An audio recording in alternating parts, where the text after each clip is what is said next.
o'clock, we can call a meeting to order. The secretary will read the mission statement of Matt. Thank you. The Middletown Area Town Hall is formed to operate as a true town hall with every participant voting. However, county officials require us to elect a board to conform with other county advisory committees. Our bylaws specify the board makes decisions based on the vote of everyone present. The board encourages all members to give their opinions and vote on every matter before the assembly. End of story.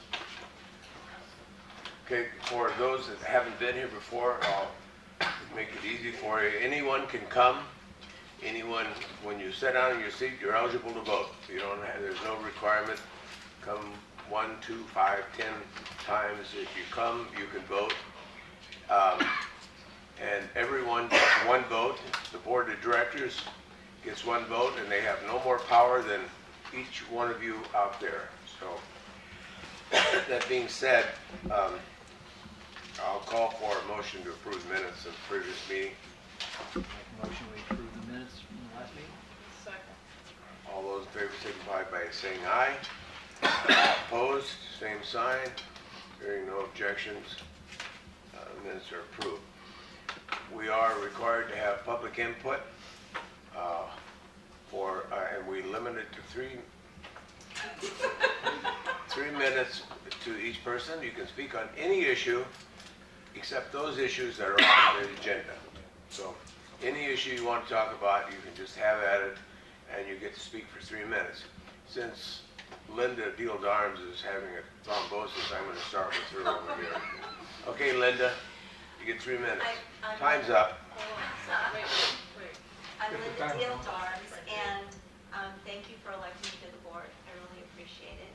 I also wanted to see how everyone felt about, back in the day, we did the flag salute before our meetings, and I would like to do that again if everyone's in agreement with doing that.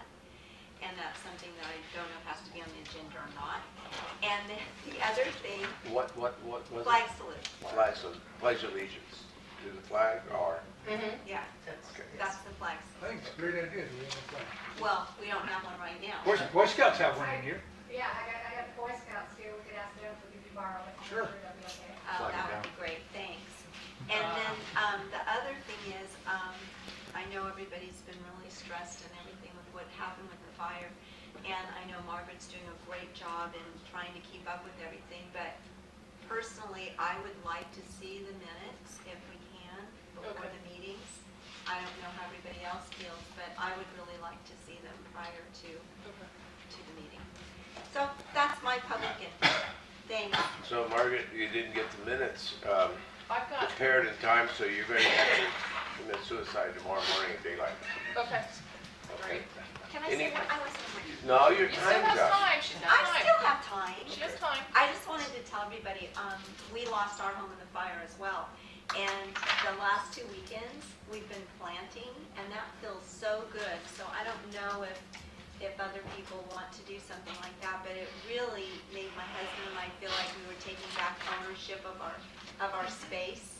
I bought a valley oak from Star Gardens, and we bought some wild lilac, and it just felt good to do that, and I just wanted to share that. Thanks.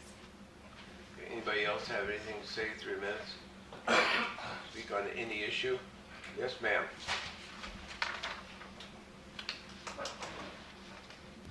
Hi, I'm Beth Rudiger. I'm from the Middletown Area Merchants Association, and I just wanted to pass out, if anybody doesn't yet have one, we have our directories, and so raise your hand and I will pass one out to you, and just wanted to remind everybody to continue to shop local. That's all. Oh, and we have a mixer, business mixer coming up this Tuesday. It's at the mansion. It's at 5:30 p.m. and everybody's welcome to come. Thank you, Anybody Beth. need one of these? Do you have one at home? Beth? Luncheon club? Luncheon Club, next Wednesday, noon. And the Unusual time, speaker yeah. is Mike Adams from the Soparoos Theater, and that's right here at the Senior Center, and it's $5 for an absolutely delicious lunch. Is there a mama meeting? And there's a mama meeting next Tuesday too, Larry. What time would that be? 8 a.m., also here. Yeah, Everybody's welcome. thank you. Okay. Thank you, Beth. Anyone else have public comment? on any issue. Yes, ma'am, go ahead. My name is Sharon Dawson. I think none of you will be surprised to see me here. We have a little bit of a problem with theft. With what? Theft. Okay. And thank you for coming, Brian. I am Sharon. We're going to get to know each other really well. And this is only going to get worse. My concern is there's things like people's tools getting stolen. I had a bunch of my bricks stolen. Lorraine Souza had a bunch of her bricks stolen. Somebody brought in lumber and it disappeared. And this is just going to get worse and worse and worse. We've always had neighborhood watch because we've always had neighborhoods. And we were always there. And we watched out for one another. There are vast areas where there might be just one house. And while I think a neighborhood watch is an extremely important thing, I am concerned because we are a volatile group right now. Whether anybody wants to admit it or not, we are all suffering from PTSD. And we need support and help from you guys. Now, I understand you're understaffed and there's no other way to do it. But maybe we could work together and this could get organized in such a way where we have, I hate the term, but a certain amount of government. So somebody isn't out there. Somehow I started a shovel brigade on Facebook. It wasn't the plan, but doesn't get out there and beat up grandpa who's trying to move somebody's plant. But we need help. We need a lot of help. I happen to have insurance. A lot of people don't. But I have to pay a lot of money now to cover possible theft on my property. So I don't know what can be done, but I think it's exceptionally important that it gets done, particularly in areas like my friend. She's the first house up in Cobb. I went and visited her in her new house. As far as you can see, there is not another house. And it's a problem. You know, insurance is not an endless well. And Sharon, you live right here in town. I live right here in town. Yeah. Sharon, And- your time's up. All right. That's all right. With permission of the group, we're going to extend that conversation somewhat and give Ryan a chance to respond and then let other people ask questions because this is an important matter. It is happening in town. And if you'd have called me, I'd have put it on the agenda, but let's extend with your Call permission. him. Call me, With, I can take it up. with your permission, hearing no objection, we'll extend the time and have a little discussion relative to the theft and what can be done about it. Is that okay with everyone? Brian, do you want to respond? Sure. Neighborhood watches are extremely important. I think a lot of the communities, Cobb, Anderson Springs, Middletown areas, I think without even having a formal neighborhood watch, everybody knows each other here. You come to these meetings and people know each other. And this is very difficult. And there's a lot of opportunistic people out there. And I'll tell you, my deputies are out working very hard and tirelessly. And it's very easy to say we're understaffed, but I want to put some numbers out there for you so you get a kind of a picture of what we're dealing with here in Lake County. I'm budgeted 43 deputy sheriffs and 10 sergeants. And as of today, last week I had a deputy sheriff leave to go to work at Daly City Police Department. That puts me at 9 vacant deputy sheriff positions, and I have 1 unfilled sergeant position. So out of 53, we're down to 43. Tuesday of this week, I got resignation letters from 2 more deputy sheriffs that are longtime Lake County residents. They're going to go work somewhere else. They're going to go work at Napa because the commute's not that much farther from where one of them lives to go to Napa, and he's making about 40% more. So that puts us down to 41. I have another deputy sheriff who has a conditional job offer in another police department that pays $71 an hour in the Bay Area. We're never going to compete with that. I wish him well, but there's no way I can even come close to thinking about that. So where does that put us? Down at 41 Yeah, out of 53? So out of those 41 that I have left, I have 3 that are in the academy. Am I 40? Fletcher, Yeah, doing my math. Okay, so 3 that are in the academy. you're in trouble. Because I don't just sit here and complain, woe is me, woe is me. I'm working on the things that I can control. And what I can control, or I can use the money that I'm budgeted, maybe to send some people to the academy. And we have 3 people in the academy that have agreed to sign contracts to work for Lake County for 3 years. And if they leave before 3 years, they're expected to pay the academy cost back to the county. So 2 of them are longtime Lake County residents. I don't expect them to leave even after 3 years. So we're doing that. So where am I at now? You're short. 37? I'm not done. I'm not done. I have other difficulties too in staffing dispatchers. Our dispatch positions start out right around $15 an hour for an entry-level dispatcher. It's one of the most stressful jobs ever imaginable. Our dispatchers work hard. They work horrible hours, long 12-hour shifts, 24 hours a day, 7 days a week, listening to God only knows what happens, what comes through those lines. Sometimes they're the last person ever to talk to somebody before they die. And I have vacancies in there because low pay. So I have 2 deputy sheriffs that are also working in there. So I don't know, if you do the math, we're looking at about 30% of what I have allocated out there. They're working hard. I have overtime available, and they do sign up when they can up here, but they're human. They're human. None of us are arguing that point. We understand you're underpaid and understaffed. Mhm. I think everybody in this county really understands it. What I'm putting forward is what can we do? Because the problem is going to exist and it's going to get worse. I'm open to So suggestions. how can we, and I don't have really any suggestions, but how can we as a community do something? I realize you've only got X number of people and they're getting paid and you've got people leaving and coming and going. I am not, what I'm saying, and I don't think that any of the people that shared or followed my post are saying it's your fault. What we're saying, because we were always, it was always Middletown, man. You mess with my house, you think the NRA was in my front yard, okay? But we don't have that anymore. So we've got to figure out what to do as a community, but also with the support and guidance of the sheriff's department so we don't kind of go off the hook. Yeah. Because we could. We've had some success, particularly along the North Shore, the East Lucerne area, particularly in Lucerne with some neighborhood watch organizations. And I said, there's kind of an informal neighborhood watch here in Middletown and whatnot. Everybody knows each other. Some of the things that they've been successful doing is they go out and they're not working. Those aren't my organizations. They're not neighborhood watches, neighborhood watch. They go out and they patrol their own neighborhoods. They got decals or magnets. They stick them on the sides of the car and they put signs up. I know it doesn't seem like much, but they've noticed a reduction in the amount of crime that they have here by doing that. So people driving around, you're getting out knowing your neighbors. They drive around, they got the one person with a flashlight in the passenger seat, and people see that, and the criminal activity, it's had an effect down there.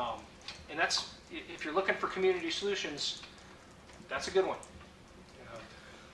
Sharon's right in saying that where there were houses in our block, 1, 2, 3, 4 are gone, including ours. And yesterday, we went to our property and we had a car parked there that had gone through the fire, but wasn't burned terribly on the outside, and we had some things inside, and the passenger window was broken out of it, glove box opened, and it was rummaged through. And then the next block over, there was a Land Rover that a gentleman had on his property, and the windows are broke out. And that happened just in the last couple of days. So there's one house on my whole block that made it, and it's that stucco house with the tile. And they have a big fence now, so they can't see like they used to be able to see, and they try to keep an eye.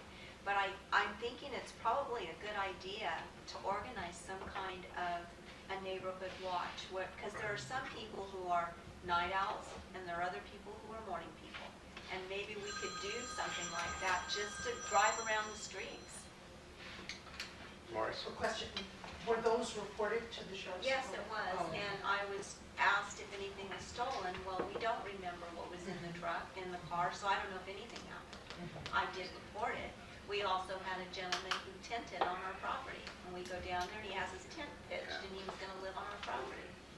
And, it's right here in town next to the creek, so. Okay, I want to kind of bring this to an end because it's not an agenda item, and we do have agenda items. We have guests here to speak. This is tough, because when we need the funding to help the sheriff's department, it's at a time when we have less than we've ever had. I mean, the county is stretched thin beyond belief, and probably the supervisors will talk about that later, but you know, we have to be patient with each other, be considerate with each other, and understand that each one of us have to take care of the best we can each other. We have to watch out for each other like we have always done. It's difficult, I know. My house is out here, and there was 6 houses next to mine where I'm going to live. They're all gone. They're all gone. So that's the way it is, and we're just going to have to get through it the best we can. So we're going to close the discussion Okay, on. before we close, can I Yes, add one more thing? yes, of course. If you get something on the agenda for Middletown Town Hall, or if you want to have another meeting where we discuss this further, I'm happy to come. Mr. Chair? So, Yes. no, I'm interested in seeing what the community has to say. I'm doing what I can. I'm doing what I can to increase our numbers. I don't think anyone's, Appreciate that. I Okay. think everyone knows. So, Like I said, I'm more than happy to come and talk about, you know, what you can do legally without getting in trouble. We don't want people, we don't want, No, I don't want that. Well, Some people might want the shovel brigade, but I don't. Shovel brigade, but we won't go there. Mr. Comstock? I'm in favor, let's form a neighborhood watch. The sheriff is gonna help us. You know, we might have to do the driving around to do it, but let's figure out when to do it, because he's happy to come and train us how to do it. So, Should we put this on next month's agenda? We'll put it on so the we can agenda. start I'll- Maybe getting sign-up sheets for. Yep, I'll get it people on the that agenda do for things, get next month. some magnets. Okay, good, we'll close the conversation. Is there any more public comment, Maureen? Yes, I was wondering what's going on with the trees at Trailside Park, and if we should put that on the agenda as well. We can, but I don't know, does anyone want to speak to the tree removal at Trailside Park? I've been told, and this, Stand up, Lisa, yeah, you're too short. no, I don't want Lisa to speak. I've been told that they were clearing the trees and FEMA was paying for it, and they only cleared the trees that would fall in the trails, and then they stopped. And they're not going to fund anymore, so that's what I know. But I don't know who would get here, Cal OES, I guess, to talk about that. And we can certainly do that at the next meeting if you like. Put it on the agenda. I don't know if anyone else is interested or not. I was just worried that they were gonna just clear cut the whole thing.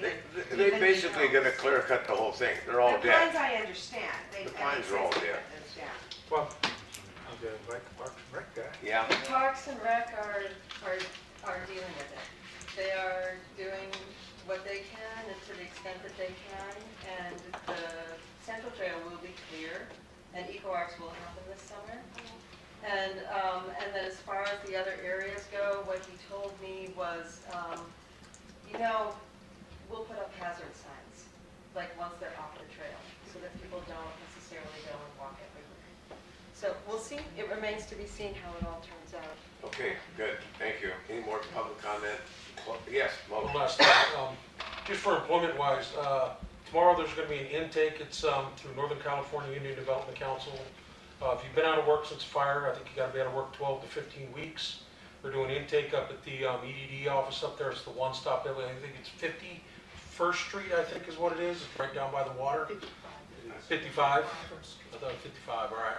Sorry about that. So, you know, if you've been out of work, if you want to work, if you know somebody that wants to work, it's a program that's going to go on for, I think, 12 months. There's a couple different positions. I think there's some BLM work going to be done, help clean up the area. We have some work being done on the Rancheria through Northern California Indian Development Council. So if you know people that need to go to work, there's opportunities. They're doing intakes up there. If we do some down here at the Rancheria again, we'll try and get that out there, but tomorrow, if you know somebody who qualifies and just been out of work for about 12 weeks, they'll put you to work if you meet the requirements. They're really simple. You gotta have a license, you got a couple different things, but please go up there. We already have 8 workers that have started for us. They're working on the homes on the rancheria. Once they're done there, they can work anywhere in the burn areas. So as we get done with our projects, hopefully we'll be able to help back in the community too when people start actually rebuilding the homes, cleaning up, doing some other stuff around their lots. So if you know somebody, get online, get them up there, let's put some people to work.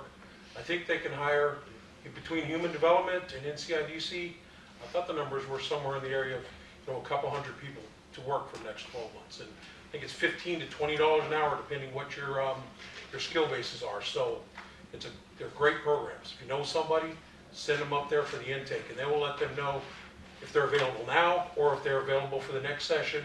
They'll give them a date. You may not be able to start there, so please, people need to work, send them up there.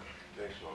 12 weeks? 12 months. 12 months. 6 months at a time, unemployment kind of cycle. Okay, we're gonna close public comment and bring it to item number Excuse me, 4. is Team Lake County meeting tomorrow? Yeah, From oh 10 yes, to noon? 10 to noon tomorrow at the event center. Thank you.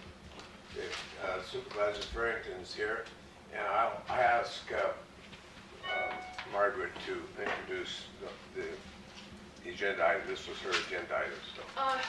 One thing I need to say before I introduce everybody is I asked to have this put on the agenda for this meeting because I felt it was important that we had information about what's going on with cannabis regulations. There is a conflict of interest that I think some people may have felt because of the nature of my business being in ag supply, that I'm trying to promote myself, which is not the case for me here. I'm just interested in what's best for this community and how we can get through what we're getting through and move forward with regulations that are coming on. So anyway, with that said, if anybody had concerns about that, I want to apologize to them. This is Anthony Farrington, Supervisor District 4. And he's been on some of the meetings with all the other regulations that are going on. And then I asked, I should stand up, I'm sorry. And then I asked Brian Martin to come in from a law enforcement side. I had also requested that I would have people from the state come and talk. I had invited Senator McGuire. He was unable to attend today because they have a big fish thing going on in Sacramento. And also I had extended an invitation to Dodd or somebody from his office to come and speak, and they were not able to attend. So I want to thank Brian for showing up. I know you had meetings today in the Bay Area, and I want to say thank you to Anthony for coming. So With that, basically what I want to do is if we can do like a question and answer style. well, I'll let We're opening up with, Supervisor Farrington make an opening statement. He may be able to answer a lot of questions with just what he knows. I know nothing of this bill, so. Well, how much of an overview do you want? I mean, it's pretty complex and in-depth. Give me a time frame and I can comply with that because you can go on for quite some I mean, if time. we can have just a general overview of what the bill is, because I know it goes. Hour into- and 20 minutes. Yeah, it gets really, really in-depth. Okay, I'll try to do a Reader's Digest version, and it's not just one bill. You have a compact of 3 pieces of legislation that were signed and become effective this year, 2016, January 1. AB 266, AB 243, and Senate Bill 643.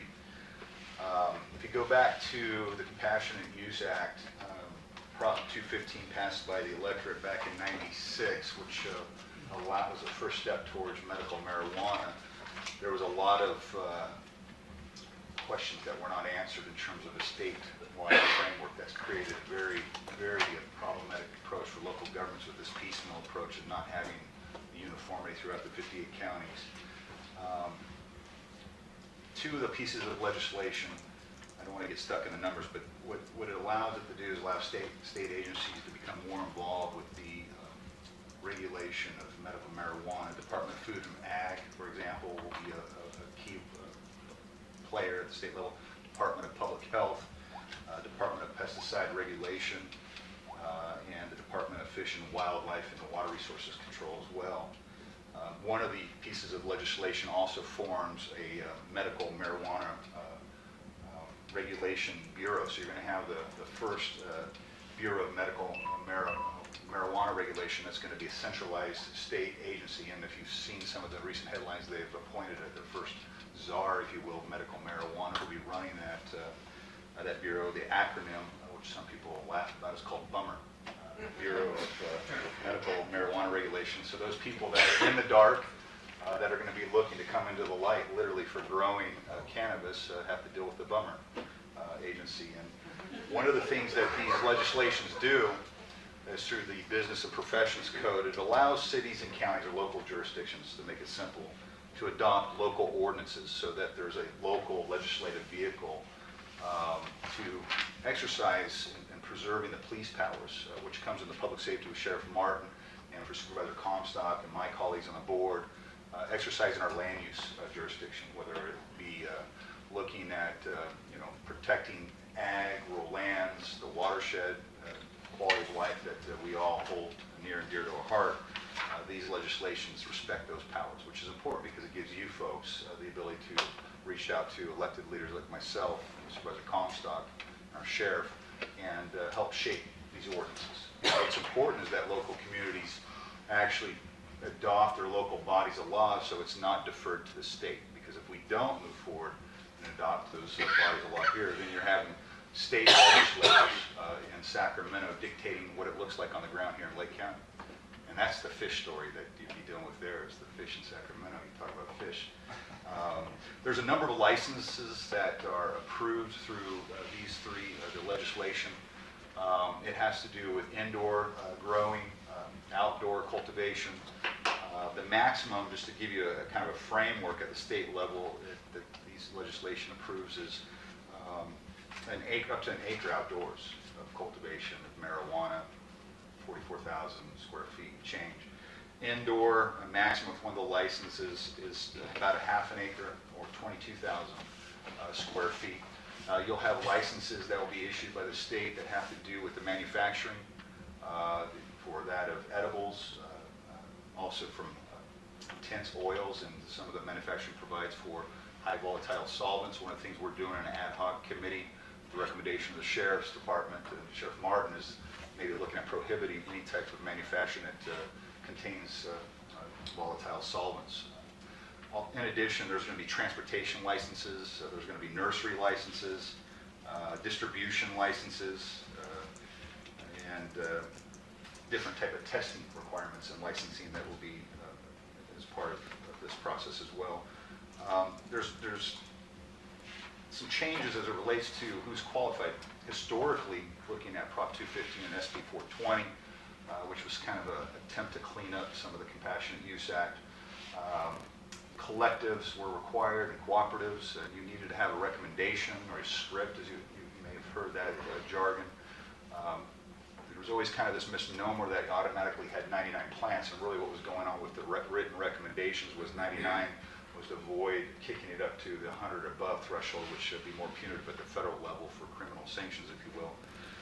We've regulated, ramped that down per our local ordinance, and kind of that's a lot of history in itself. But with this new legislation, cooperatives and collectives are no longer required. To be a farmer or grower, you no longer need a recommendation or script either. And the non-profit aspect of growing medical marijuana has been carved out, and you actually can make money, and it can be profitable. There's disqualifiers for people that are applying for licenses. If you're into environmental degradation or harm or have a history or citation of that, you will not be able to qualify for a license. Any prior convictions that relate to,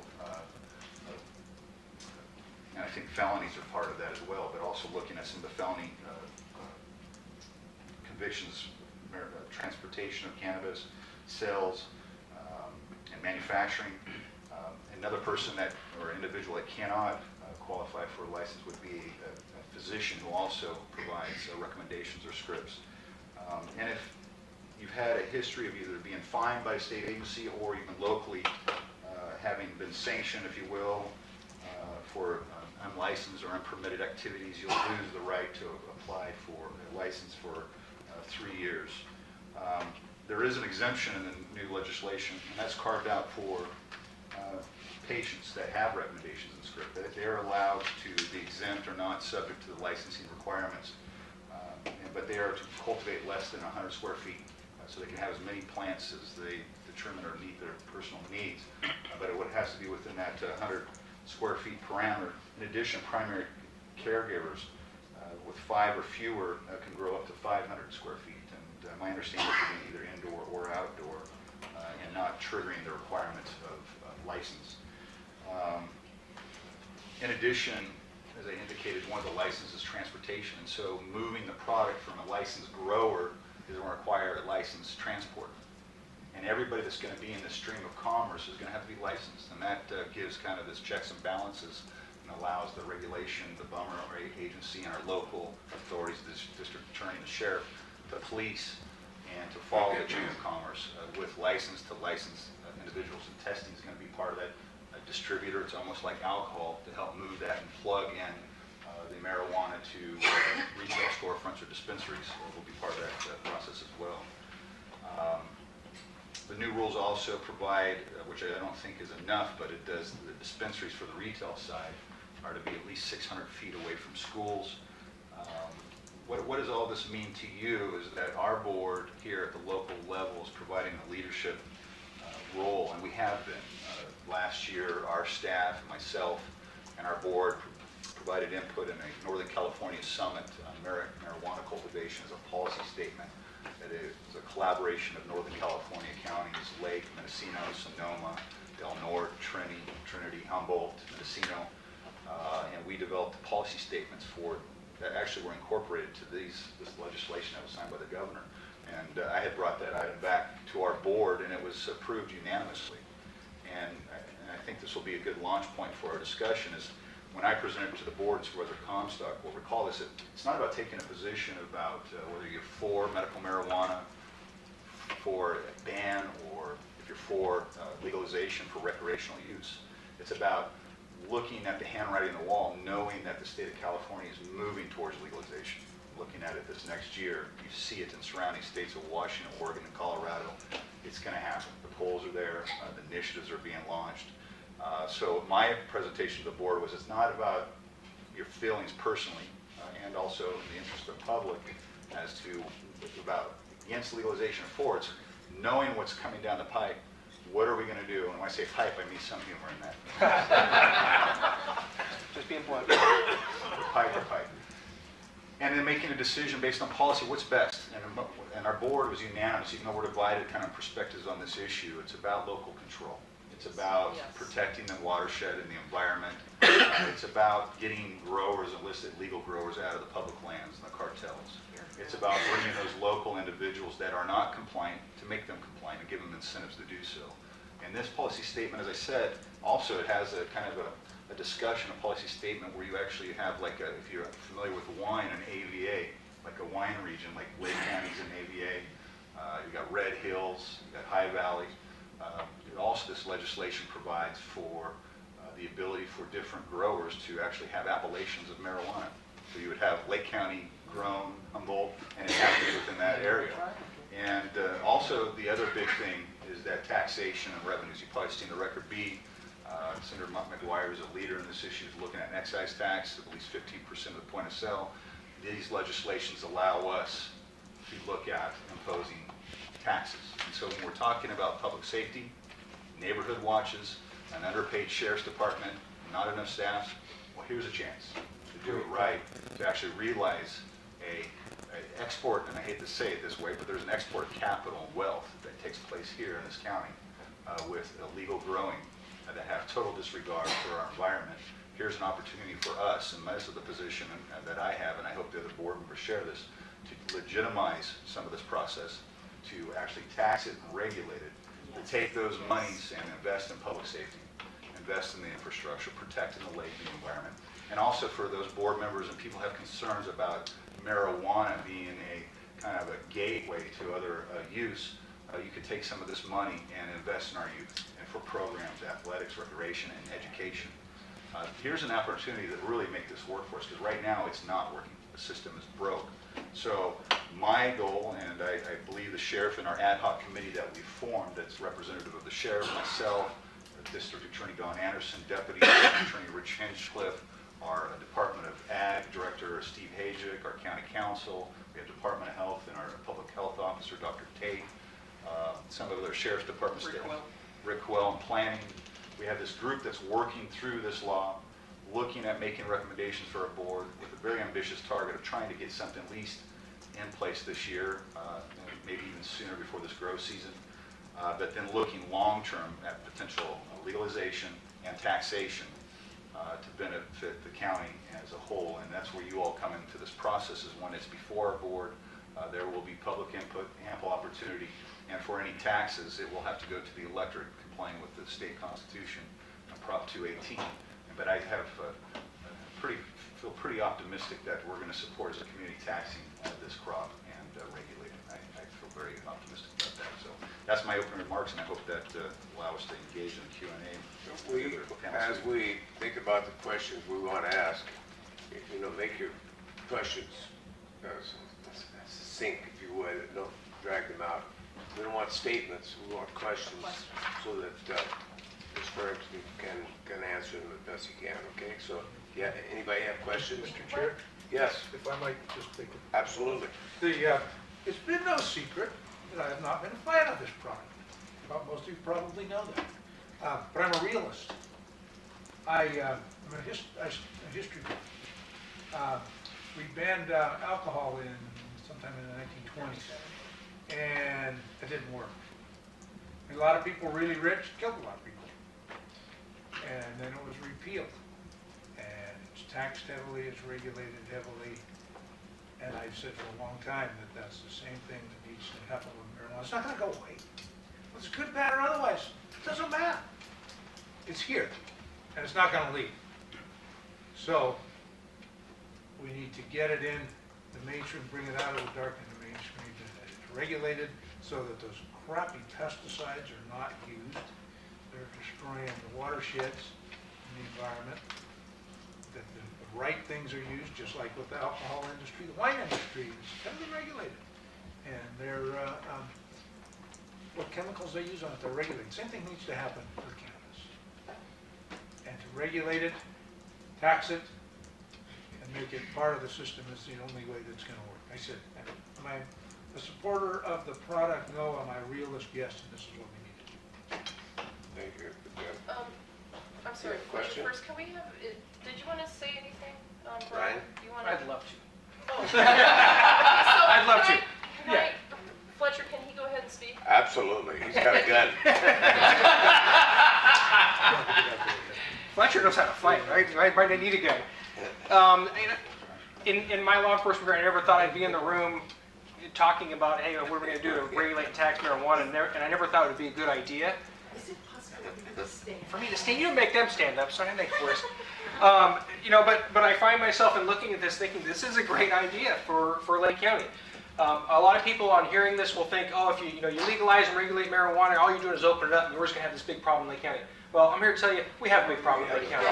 Okay, and taxpayers, for me, taxpayers are the ones that are shouldering this burden, and the people that are involved in the industry, the people that are doing it for their personal use, they're not making a bunch of money on it, but the people that are coming here and profiting through their criminal enterprises, your taxpayer dollars are going to pay for that. For me, this is the opportunity for the industry, the people who are involved in the industry, to take ownership of it and help us out. Give us the tools that we need to be able to address the problems that are inevitable that come along with it, whether it's social problems, whether it's crime problems, whether it's environmental problems.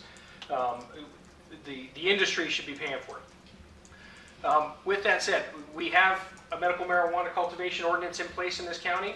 You saw me talking back there. Mr. Perez has one out at Rancho de la Fuente, and there was a lot of controversy about when that went in. And I went out there and toured his property and looked at the setup that he had in there. He's completely in compliance with what we asked him to do, with what the ordinance said he should do. His setbacks are there, his fencing is up, and we haven't had any problems with Rancho de la Fuente. I'm telling you, these things are going on here, and the ones that are doing it right are not the ones that are causing us problems. Okay? What we're failing to realize is we have this going on, and Frank probably likes hearing me say that, but he may not like hearing this, but we're missing out on the tax opportunity that goes along with that. Yep. We are missing out on the tax opportunity to, where's this money going to come from? Frank's got some plants out there, and we're going to issue him a permit now. We're letting him do it now, and it's free. There's going to be a system set up. I don't like hearing this, but he's going to have to pay for the permit fees. But I don't think he's opposed to that, because I think he knows, and somebody that's going to do it right knows that it's what's good for our community. The other thing that this is going to do is this is not an easy process. And looking through this and looking through the licensing procedure, nobody can get a state license until they come and pass local muster. They have to go through what Lake County says they need to do to be able to cultivate here, or to transport here, or to do any of these other these licensed activities before they can get a state license. So we have that ability to control what we're doing here. What I see is happening in that is right now you have law enforcement basically and looking to enforce this, and maybe we get some tips from concerned neighbors and citizens. I think this is going to create a whole nother category of people that are going to be in this fight with us to make sure that everybody's complying. If Frank's doing things right, Frank goes through the rigmarole of getting a license, Frank pays his fees, and he's following all the rules. And some guy across the street, it's just like if you ran a liquor store. You got your liquor license, ABC's going to come in and check on you. You got some guy selling black market whiskey out the back door. He's calling, and that's going to get shut down, and that's going to take care of the problems.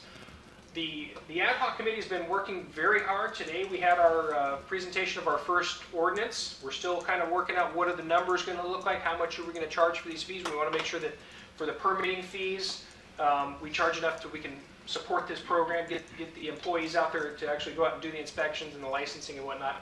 And I think the next thing is going to figure out what are the taxes going to look like this. Colorado, I think, just recently hit $1 billion in taxes from recreational marijuana sales. They made so much money in taxes that they had to figure out how to get it back. They have a constitutional provision that if they generate more taxes than they anticipated, they're supposed to go back to the taxpayers. This is a big industry. I'm tired of seeing on the internet the poorest county in each state, and Lake County is always up there in California. Okay, this is a beautiful county. We deserve better. This is our opportunity. I see this as our opportunity. It's happening anyway. I think this gives us the tools that we need to benefit economically. Maybe, like Supervisor Farrington said, maybe I'm not offering poor wages, and I can boost our numbers up so we can have 53 deputy sheriffs and sergeants out there patrolling the streets. I'm happy to answer any questions. I've been reading over this stuff for weeks and weeks and weeks, and I have dreams about medical marijuana.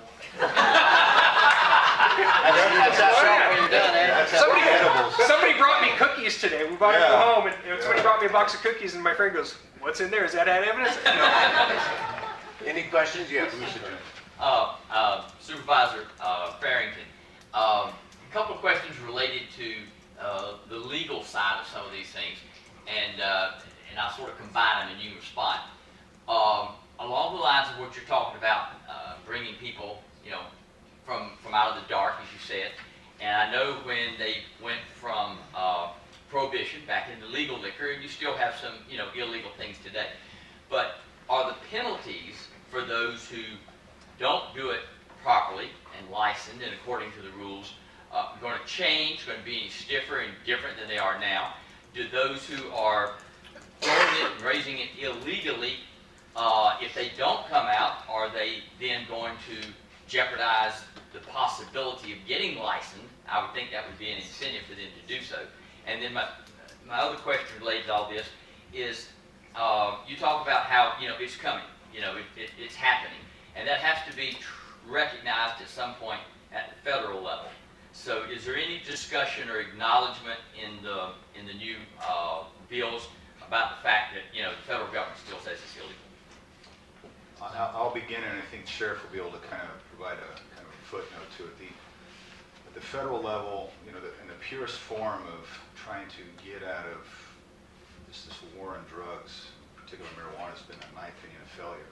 And dealing with the illegal cartels and the public land growing, and dealing with the commerce that takes place out of California. About 80%, I believe, of the marijuana or cannabis that Colorado relies upon is coming from California, which is illegal to transport federally across interstate lines. Federal legalization has to happen. I understand there's ongoing debate about moving marijuana or cannabis out of the Schedule I. There's looking at deferment to the states, and I think the Congress is starting to figure that out. You still have a faction of conservative states throughout the nation that are really going to struggle with that in their constituents, so it'll be interesting to see if it actually can parlay itself and actually become passed and signed by a future president. With that being said, there's a number of possible ballot initiatives for November 2016 that are going to be up for consideration. Right now, you're basically dealing with the marijuana, medical marijuana. It's not legal, even though it almost gives you the perception as decriminalizing that if you're in possession of it, avoid prosecution. This will take it to, I believe, my personal opinion is either it'll be decriminalization for recreational purposes, or it'll be complete legalized across the board, and that's to be determined what's before the electorate. To answer your questions about, and we talked about this in the committee, is that we're going to be requiring at the local level, and these laws require that there's a local permit be issued and procured by the grower, the manufacturer, the distributor, whoever it may be, the transporter, and that permit first be procured in order to apply for the state licensing. Now, for those individuals that are not compliant with the local permit and they don't have the licensing, then they can be, and this is where I think will be a good way for the sheriff to jump in, they will be in violation of different local business and professional codes or health and safety codes for illegal cultivation, and that will subject them to either a misdemeanor felony, potential conviction, because they're not compliant with local laws and ordinances and state law. And that's the incentive, I think, to bring people into the light. And the sheriff touched upon this. When you have eyes watching and you're playing by the rules, you're going to be the first to tell or contact authorities that so-and-so is not playing by the rules. And I get information all the time as an elected official. In fact, I think one of the deputies will say, how do you know all this stuff? How people are doing things. Well, guess what? Because certain people that play by the rules call us. And they tell you, so-and-so is doing this, how come? When I'm doing this and I'm playing by the rules and I can't do that. That's how it works. And I think you're going to get the same approach with this as a community. It's kind of a global neighborhood watch on the cannabis issues, where you have people playing by the rules, and those that are not, or have nefarious activities or clandestine activities, they're going to be brought in, and they'll be brought on the radar with the sheriff. So I don't know if, Sheriff, if you want to add. Yeah, there's civil penalties provided for in the new law, and the civil penalties are typically, if you're in violation of the licensing provisions, the penalties are 3 times whatever the license would have cost you to get. And we're talking, I don't know how much an outdoor cultivation license is going to cost from the state. I've heard the number $10,000 thrown out there. So if somebody's going to go through the trouble of getting that, they're going to be sure to stay in compliance with it. The law also does not remove any of the criminal penalties that are available for somebody that's just completely out on their own. It's still illegal. It's still illegal, but there's a way you can go through it and do it licensed and be okay with that. I had something else I was going to touch on. I can't remember. So they could potentially have criminal charges and civil penalties. Yes. That's a huge incentive to. Yes, potentially. Yeah. One other thing to keep in mind that we didn't cover, nobody can have more than 2 different types of licenses. So you're not going to have an operation where it's a person who's growing it, who's manufacturing edibles, who's then testing it, and then who's selling it out of their storefront. You can't have more than 2, and there's certain types of licenses. If you have one, you can't have the other. So if you can't be a licensed tester. The products have to be tested under the form that they're intended to be consumed. What that means is if you're going to sell it for smoking, you have to test it as if it were to be smoked, and then it can go to a dispensary or to a distributor. So you can't be a tester and also be a dispenser or distributor. So there's very well thought out. So they have to test like a batch? They have to test a batch, just like an A lot of agriculture signing product. up. Be in good spirits. I'm finally going to make some money. Sniffer. Go ahead, Linda. I'm just curious, when you were saying that people need to have permits, where do they go to get a permit? It's going to be through, probably right now we're looking at, we still haven't decided, but probably community development or planning department. We have the ability to actually run the permits through our Department of Ag or through our planning department. So we have someone here right now who is permitted, is that correct? We have not issued any local permits yet. Okay, so what was he saying about he's following the rules and doing what he's supposed to be doing? That's the framework we're putting in place. So we have an ordinance right now that's in place. And so we're working on a future ordinance that now takes and embodies what's happening at the state level, and that would create a permitting process locally, it would create a fee structure, it would create a division or local department that would be under the planning for oversight and enforcement, working with the sheriff's department. And then it would look at what's appropriate land use, plant counts. We may look at changing some of the plant counts and possibly some of the zoning. and then also provide for taxation, which would be approved by the electorate. But didn't Brian say that there is someone who's doing it the way he's supposed to be doing it, and That's he's... Frank Perez at Rancho de la Fuente. That's compliant with our current ordinance. Oh, I see. He doesn't have a special Yeah. permit. And I was using that as an example of what's happening here. Yeah. I was confused. And I worked with Frank and Rosanna and helping make that a first-rate facility, and that's something that's just supposed to showcase and be an example for the rest of people and what to do. And play by the so rules if there of that were ordinance. people who wanted to do that, who do they go and see until permits and licensings happen? Planning department is the contact. Okay, I was just curious. Well, that's There's also other organizations out here. There's people that, this is big industry. You know, this is a big industry. There's people out there that are consultants for this. We In will. the county? Oh yeah, they're here already, and they are more familiar with the rules than Supervisor Farrington and I are. They know their way around this, and they consult with this because it's the potential for people to make money is there, and so people are willing to, if they got to shell out some money as part of the business venture, it's out there. You know, from a government standpoint, it's happening, and you know, as I said earlier, this is our opportunity to maybe not be at the bottom of the pile. Can I ask a question about the local taxation? People that damage your property by way of illegal grows, we've had it happen on the ranch many times. Would the county entertain a thought of helping restore that land? In other words, if you find some guy that's growing illegal on your land and they arrest him, and if he's fined or money is being accumulated by taxation, would the county maybe think about helping the landowner put his land back, clean it up, to mitigate the damage by the illegal growers? The initial reaction is unless there's a public health or safety risk, the answer would be no. It would be construed as a gift of public monies to invest in any private land or restoration. I'll give you an example. Look at the Lakeside Heights in my district, North Lakeport, where you have catastrophic landslide, and we're at a landlock in terms of using tax dollars, ratepayer dollars to fix land, and it would be the same for any type of environmental degradation of private property. It really becomes the onus of the burden on the private property owner. Well, if there's criminal charges, then you could ask for restitution through the criminal part of it, or the civil suit Well, there that would you also could be take. asset You get to sell the forfeiture. scrub, huh? Yeah. Well, wouldn't- As long as it's been couldn't tested. Some of the asset forfeiture, if you're doing it illegally, be used for that to fix, you know, properties that have been damaged? I Not know through that asset forfeiture. costs a lot of money to clean up behind them. Yes, sir. My name's Bob Stala. Thank you very much for all being here this evening. Thank you for coming out.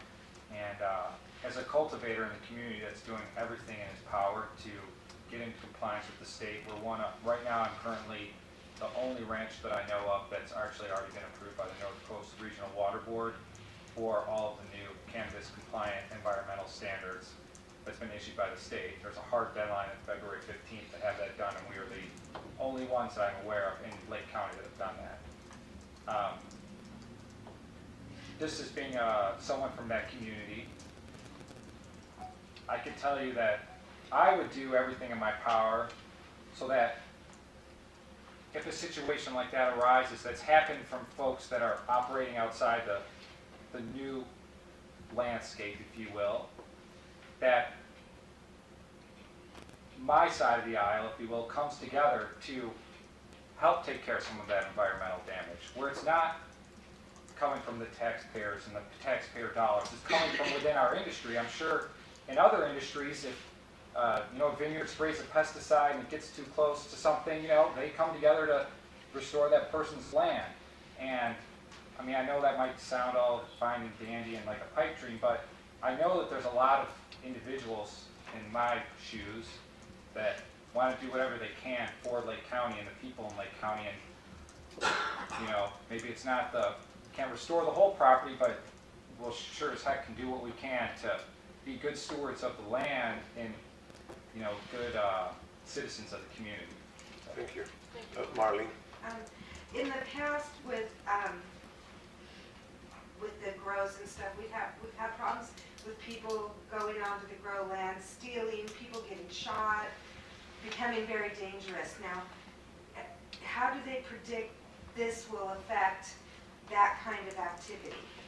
If somebody, say, criminal down in Vallejo or whatever, says, hey, I heard these people got these big, huge plantations going on up there, let's go get some.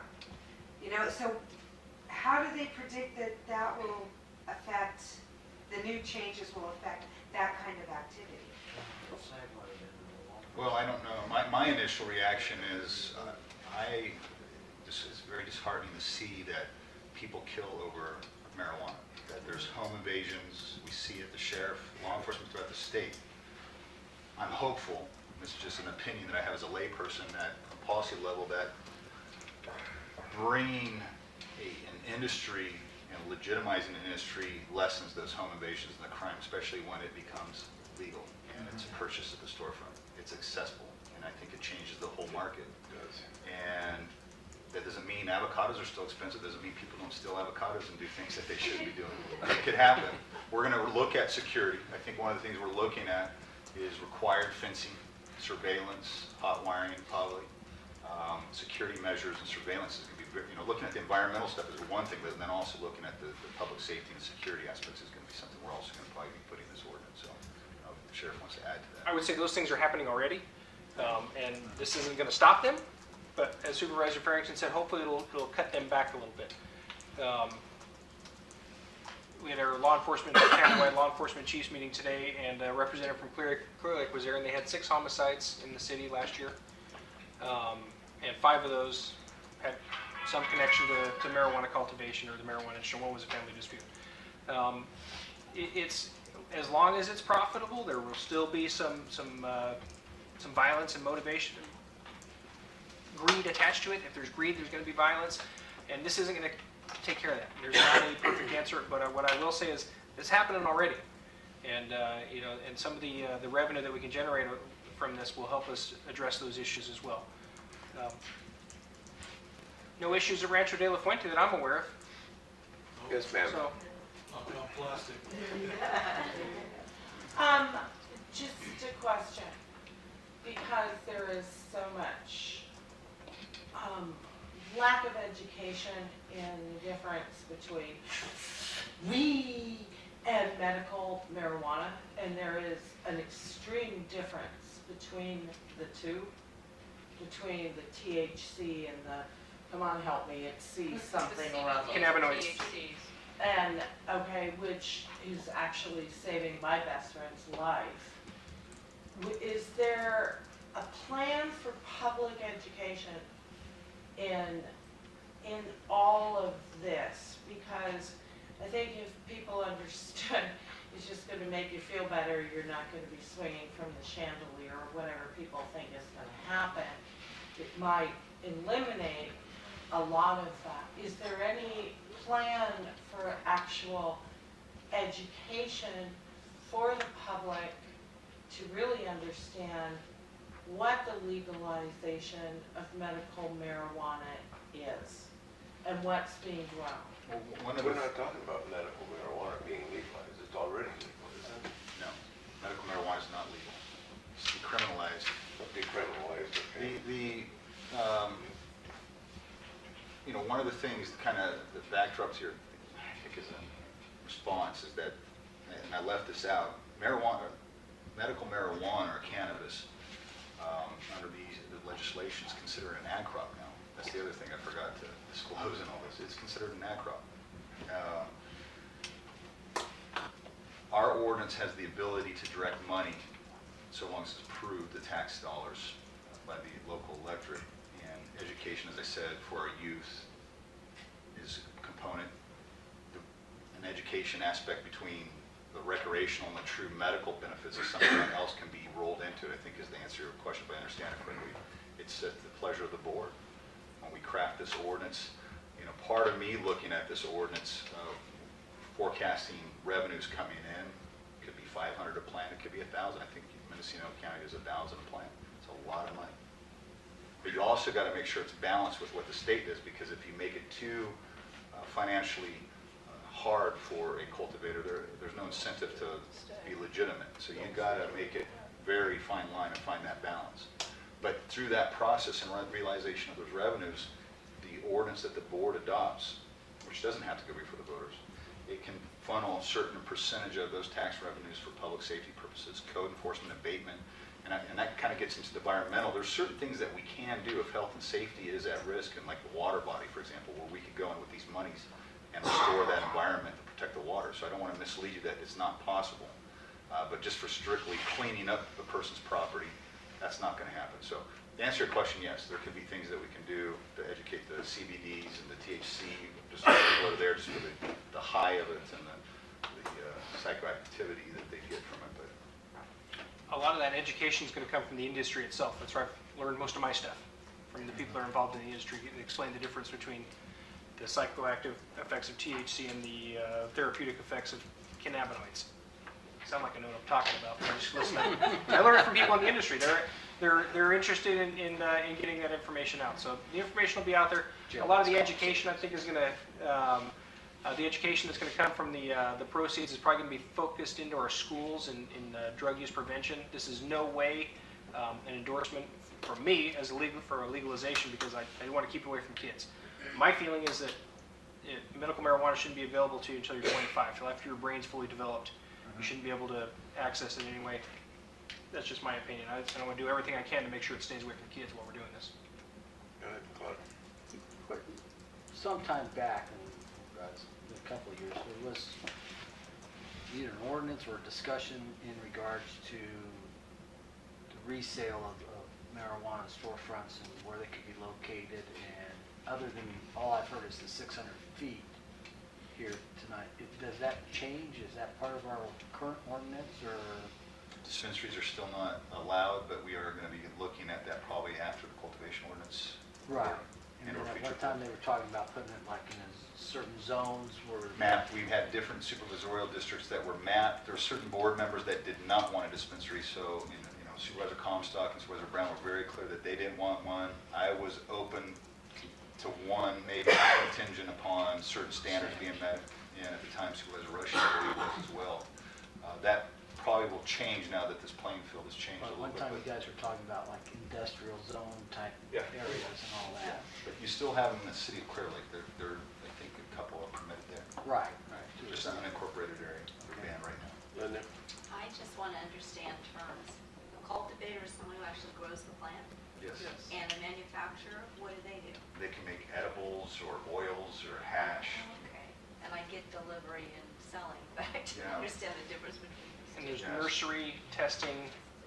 There's 7 different types of licenses and 17 licenses.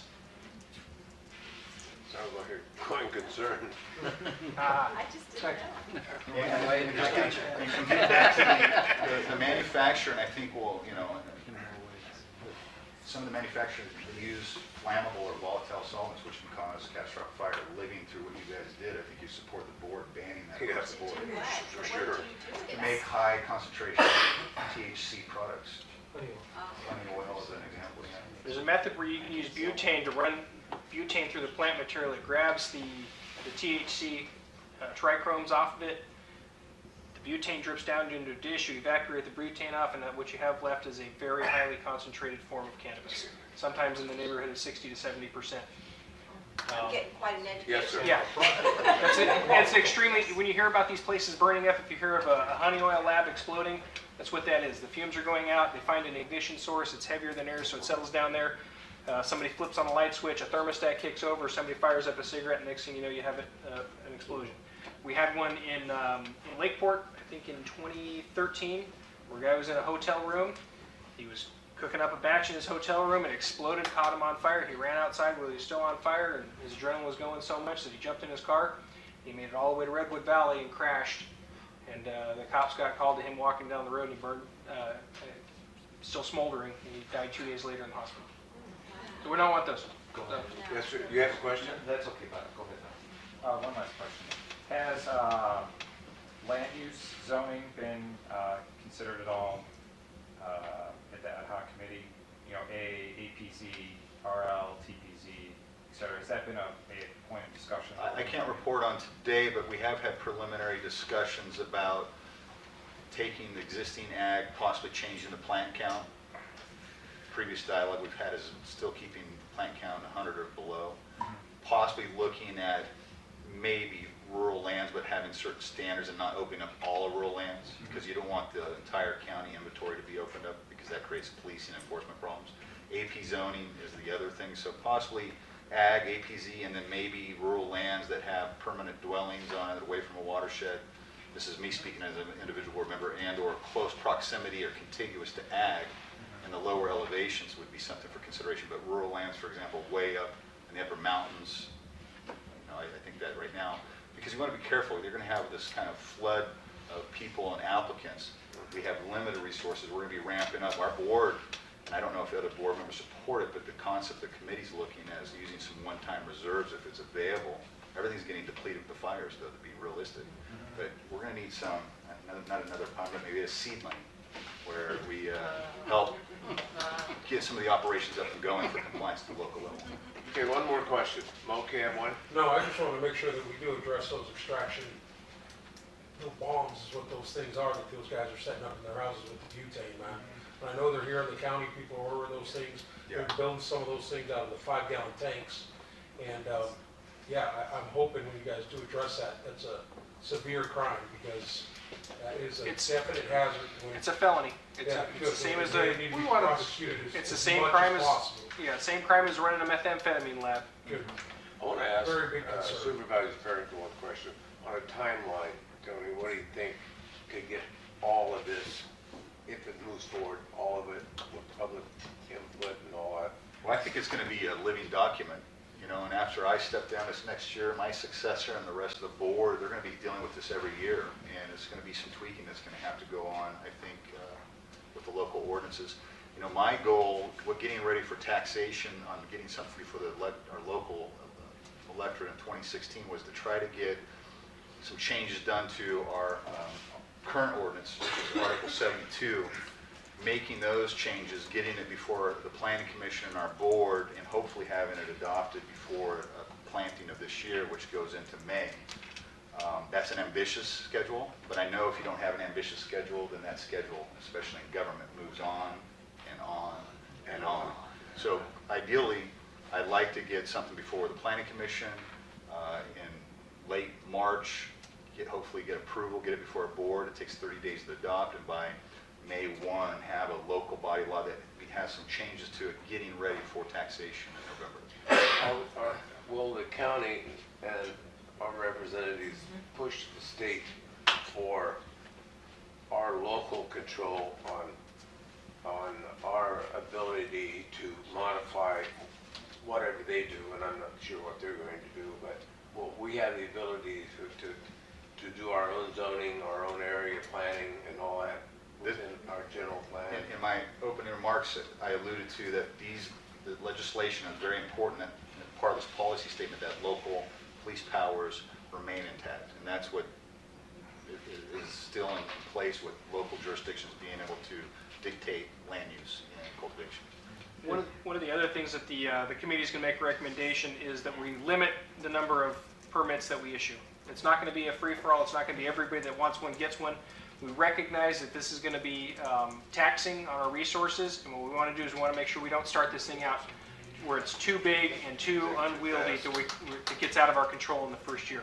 So we're probably going to start out smaller than we need to, and then figure out how much we can grow to where it's okay for us to manage, and it's providing the economic benefit that we need. We have to have enough growth to make it worthwhile for the inspectors, for the license. All that costs costs the county a lot of money. Well, and that's why I think the board should look at opening up some of the type of land inventory. So you don't want a situation where you're ripping out grapes and pears and walnuts now just to plant marijuana. And marijuana doesn't need these fertile soils, these valley floor soils like in Big Valley, Scotts Valley, class 3 or 4, high fertilized. Marijuana doesn't need that. Cannabis does not need that. So part of the vision, I think, is getting the inventory, opening it up, but regulating the amount of issuance of the count of permits, and then ramping it up as you're able to grow with, I hate to use that word too, but as the industry grows, the county and its resources grow, which would allow us to kind of maybe issue more permits and kind of tier it or step it up. besides. Last question. Yeah, besides the fees that you charge for the permits and all that, on the tax law, I think McGuire just proposed yesterday or something, how much of that does the county collect? Or is that like sales tax where it winds up down to a small percentage? The permits are a fee for service, so we're not to make profit on that. It's just for the cost of the program, enforcement, oversight, monitoring. Then, I don't know all the details of McGuire's, but that's going to be a state tax, and it looks like there's going to be grant opportunities from that legislation, parks, recreation, some of the areas, public safety, there'll be grants, enforcement, environmental degradation. I don't think they're going to run it like through realignment sales tax, which is a different process. I think this is going to be different coming back to the communities in the form of grant. Our local taxes, though, if it's done right and put before the electorate, would be full discretion and kept at the local level, would not go to the state, be absconded by the state. It would stay here locally. Your elected officials would dictate how that money's best used. Like the gasoline tax disappears. Yeah, exactly. All right, thank you very much. I want to thank the Sheriff Martin, Supervisor Farrington, Supervisor Comstock. I want to thank Margaret for setting this up. I think it was very important. And as time goes on and it evolves, I'm sure they'll want to come back and bring us up to date. So I want to thank them very much.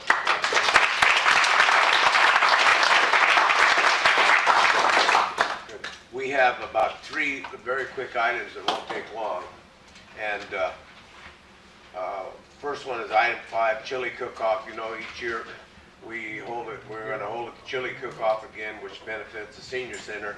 Last year we turned over $5,000 to the senior center in profit for the chili cook-off. So that was very satisfying. And if you're interested in working on the chili cook-off, let me know. And there's plenty of jobs. And it's going to be again this year. It's $1,000 for first prize, $500 for first prize in the salsa. And it was a great event last year. We're going to run it a little bit different. We'll call a meeting for the chili cook-off in the first of next month. So watch for it. And if you want to help, we appreciate your help. You have dates for it yet, Fletcher? Yes, it is May 25th, I believe. It's the weekend before Memorial Day weekend. Saturday. May Okay. 21st? I beg your pardon? May 21st? 25 is a Wednesday. 25, well, whatever it is, I don't know. I don't have my, I'll get my calendar out if I need to, but it's a weekend before Memorial Day weekend. The 21st. Fletcher, that is also the weekend the Gibson Museum, I believe, is having its Civil War reenactment. No, that's the 28th. No, the 20, Memorial Day weekend, wouldn't it? Yeah, it is. We moved our event on account of their event. Pretty sure, I could be wrong. But their event. We will hold our chili cook-off that weekend. There's the wine festival is on and all that. I don't care. It has nothing to do with chili cook-off. We're scheduled a year ahead, and that's the way it is. So we're not changing. The seniors depend on that money. It can complement whatever else is going on, Fletcher. It can Absolutely. complement it.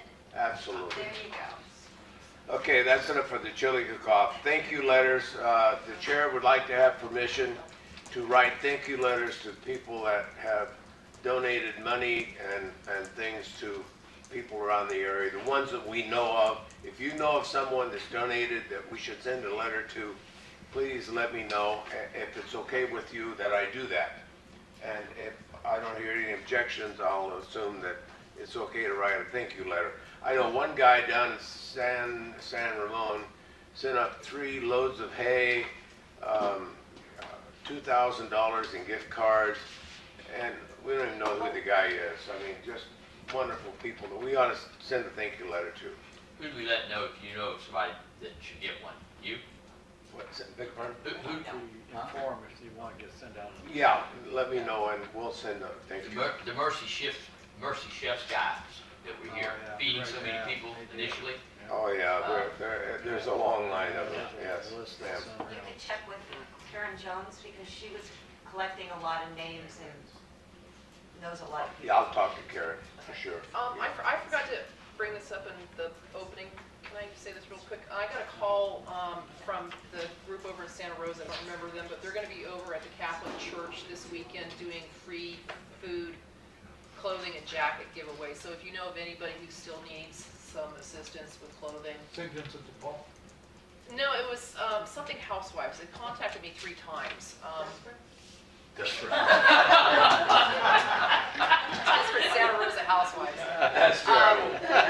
Okay. No, but they will be over there on Saturday, and I should have brought that up in the public comment. Okay. Item 7? Fletcher, Yes, ma'am.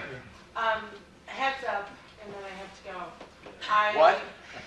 Well, I know this is disappointing, but I am going to have to leave. But in terms of thank you letters, I drafted one and got 400 people to agree with it. So a general letter has been written as a thank you to Calistoga and the Napa County. It will be getting published in both that's good. Calistogan and the Saline Star. Yeah, good. This letter will come from Matt to the people that whoever comes to me and said, oh, you know, I know this person donated something. I just wanted blanket okay to go ahead and do that, okay? We should take time to do that on behalf Cannot get of, enough thank you letters from us. yeah. Next item, I'm gonna refer to Linda, the gateway signs. Linda, did you talk to Rotary regarding the gateway signs? And what are they Yes. going to do, do you know? Yes, from what I understand, they've already gone through the permitting process and they're putting them back where they were originally, and their designs are done and they're moving forward with it. Okay, then as far as I'm concerned, we're out of it. We wanted to be part of that design and all that, but if they decided to go ahead, that's fine with me. I don't have a problem with that. Anything else on the gateway signs? They burned down, so we gotta have some gateway signs to put up. Okay, anything for next month's agenda? Neighborhood watch. Neighborhood watch, that's gonna be a big one. Okay, yes, And Maureen. Susan Jen. Susan Jen, I knew that. Thank you. Okay, What are we doing on the next one? Susan, what? Jen. It's, I can't remember what, Was Wellville, I think. Wellville, yeah. Oh, I see. Yeah, I don't know. It'll be interesting. Okay, I'll entertain a motion to adjourn. I make a motion. I second. All those in favor, aye. Let's go home. Thank you very much.